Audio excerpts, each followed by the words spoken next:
মুগ্ধ, ওই ভাইয়া ভাইয়া দেখো না ভাইয়া, তোমার ভাইয়েরা তো বিজয় মিছিল নিয়ে বেরিয়েছে ভাইয়া।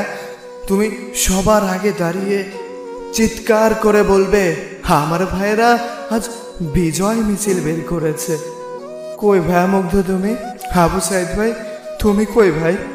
দেখো না, আজকে তোমার সাহসিকতার জন্য তোমার ভাইয়েরা প্রাণ খুলে হাসছে। তোমার ভাইয়েরা আজকে থেকে প্রাণ খুলে বাঁচবে। ভাইয়া তুমি তো বীর শ্রেষ্ঠ, তুমি তো বীর, বলো বীর, বলো অন্যতম শির। ওই মুগ্ধ ভাইয়া, তোমার ভাইয়েরা সংগ্রাম করতে করতে আজ খুব ক্লান্ত। তুমি না পানি দেবে, বলবে না হে পানি লাগবে, পানি কারো পানি লাগবে, বলবে না? চুপ করে আছো কেন? বলবে না? আজ তোমাদের ছাড়া এই বিজয়টা না কেমন যেন প্রাণ ফিরে পাচ্ছে না। জানি তোমরা